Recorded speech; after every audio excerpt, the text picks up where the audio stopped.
एक बार आपको फायदा हो गया, एक बार आपको फायदा हो गया, अब लोग समझने लगे हैं, लोग समझने लगे हैं कि भाई बांग्लादेश जैसी हालत हो जाएगी अगर आपस में झगड़ेंगे तो जात के नाम पे।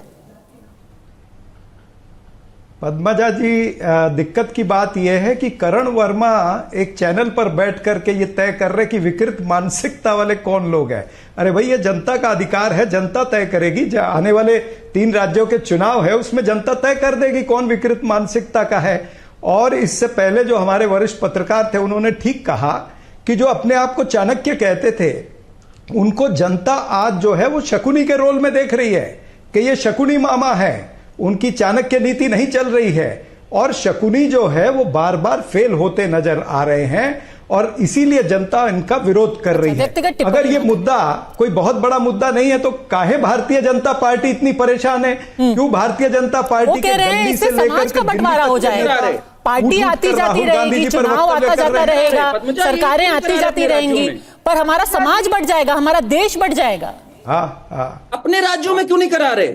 नहीं, ये समाज और देश बांटने, मैं बताता हूं, ये समाज और देश बांटने की बात नहीं है। दरअसल ऐसी विकृत मानसिकता वाले लोग जो है ना, वो नहीं चाहते कि वंचित या दलित या अकलियत के लोग या आदिवासी लोग जो हैं उनका कोई फायदा हो, ये लोग नहीं चाहते। भारतीय जनता पार्टी और ये वर्मा जी ये एक दूसरे के चीयर लीडर नजर आ रहे हैं। भाई, अगर आप नहीं चाहते हो कि 96% को कोई फायदा हो जाए तो फिर ठीक है, 96% इसको तय कर लेगा ना। आखिर में लोकतंत्र की प्रणाली जो है उसके अंदर तो जनता तय करती है, जनता ही जनार्दन है। करण वर्मा, मैंने एक मिनट, सापरा जी ने सारी बातें बोल दी, ये नहीं बताया कि जिन राज्यों में कांग्रेस की सरकार है उसमें क्यों नहीं आप कास्ट सेंसस करा रहे? भाई, इतना ज्ञान देने से अच्छा है आप कास्ट सेंसस करा के सामने आ गया है। मैंने तो पूरा बताया, इन्होंने प्रतिनिधित्व क्या दिया? आपने तो ना प्रतिनिधित्व दिया, ना आप अपने राज्यों में कास्ट सेंसस करा रहे, जहां कराया है कर्नाटका में वो रिलीज नहीं करा रहे। इसका पॉइंटेड जवाब दीजिए, इधर उधर की बातें मत करिए भाई।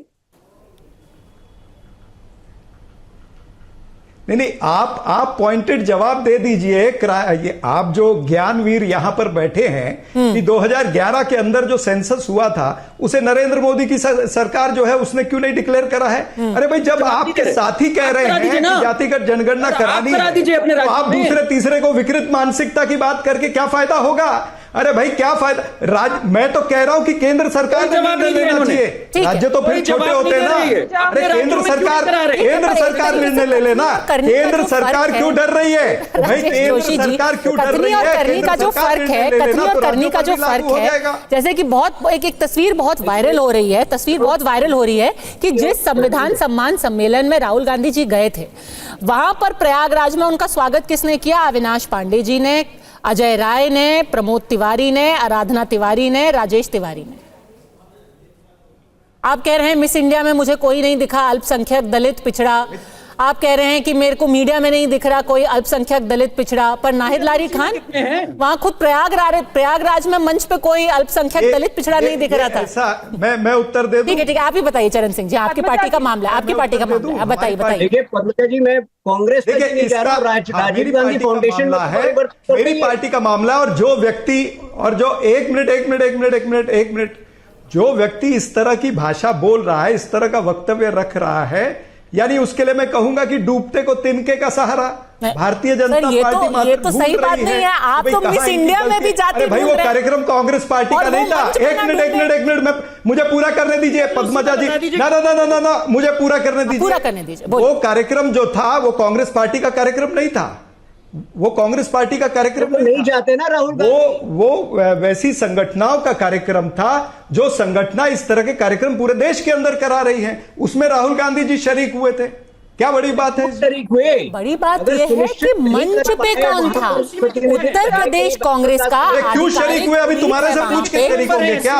भाई, तुम्हारी इजाजत लेके शरीक होंगे क्या? कि अजय राय जी गए, तुम यहाँ का सर्टिफिकेट देने के लिए बैठे हो कि भाई वर्मा जी का सर्टिफिकेट मिलेगा? बड़े बड़े नेता होंगे दलित पिछड़े वंचित, बट ठीक है, एक सेकंड, तुहिन सिन्हा फिर नाहिद लारी खान, तुहिन सिन्हा। हाँ, कांग्रेस पार्टी की कथनी और करनी में इतना बड़ा अंतर है। मैं कांग्रेस पार्टी की भी बात नहीं कर रहा हूं, राजीव गांधी फाउंडेशन में तो परिवर्तन कर दे। जितने डायरेक्टर्स है, क्या जरूरत है कि अंकल सैम पर ये निर्भर करते रहे? क्या जरूरत है कि मणिशंकर अय्यर जैसे लोग से आगे नहीं सोच पाए? तो सबसे पहले तो ये चाहे तो राजीव गांधी फाउंडेशन में 7 दिन के अंदर करके दिखाएं। ये डूबते को तिनके का सहारा 2 भारतीय पॉइंट जनता एजेंडा पे पार्टी काम इस तरह कर के रही उदाहरण है, निकालेगी। जातिगत विभाजन और आर्थिक अराजकता, और ऐसी बातें जब राहुल गांधी बार बार करते हैं तो लोगों को यकीन हो जाता है कि ये निश्चित तौर पर विदेशी ताकतों के इशारों पर काम कर रहे हैं। आज से 2 हफ्ते पहले बांग्लादेश के एक वरिष्ठ पत्रकार शोएब सलाहुद्दीन ने बड़े आरोप लगाए थे राहुल गांधी का, उसका अच्छा, जवाब उनको देना चाहिए। वो आरोप का सत्यापन हमने नहीं किया है, तो वो आरोप हम अपने चैनल पे नहीं लगाएंगे। पर तुहीन सिन्हा, एक और सवाल आपसे पूछा जा रहा है। ठीक है, आप कहिए कि भाई हमारे देश को जो है यूनाइटेड रहना चाहिए, देश में विभाजनकारी राजनीति नहीं होनी चाहिए, पर हर चीज में बांग्लादेश क्यों लाए जा रहे हैं? इससे आपके ऊपर इल्जाम लगता है कि जब कुछ भी काम नहीं करता तो आप हिंदू मुस्लिम की राजनीति करने लगता है। अरे भाई बांग्लादेश में फलां हो गया, अब हमारे देश में भी ऐसे हालात हो जाएंगे। पर बांग्लादेश और हम में बहुत फर्क है। ये इसलिए कहा जा रहा है क्योंकि वहां एक वरिष्ठ पत्रकार ने कुछ बहुत बड़े आरोप लगाए हैं और उसका हम सफाई मांग रहे हैं राहुल गांधी। नहीं, मैं ये कह रही हूँ कि योगी आदित्यनाथ ने बोला कि बांग्लादेश की गलतियां हमारे देश में नहीं होनी चाहिए। बांग्लादेश में गलतियां हुई, पर वो बिल्कुल अलग गलतियां हैं। बांग्लादेश में कोई भी जाति की राजनीति की बात नहीं थी, कोई जनगणना की बात नहीं थी, उसका जिक्र हमारे देश में क्यों? पद्मजा जी, मैं बैल्कनाइजेशन की बात कर रहा हूं, और ये तत्व जो है राहुल गांधी जिस प्रकार से बातें कर रहे हैं वो निश्चित रूप से समाज को केवल और केवल हिंदू समाज को बांटने का काम कर रहे हैं। हाँ। और इसलिए बांग्लादेश का रेफरेंस केवल इसलिए आ रहे हैं, वो भी अनार्की मैन्युफैक्चर करना चाह रहे हैं। 31 मार्च को उन्होंने क्या कहा इलेक्शन घोषित होने के बाद कि अगर बीजेपी आएगी तो पूरे देश में आग लग जाएगी। अब हम उनसे स्पष्टीकरण मांग रहे हैं कि आखिर वो चाहते क्या थे।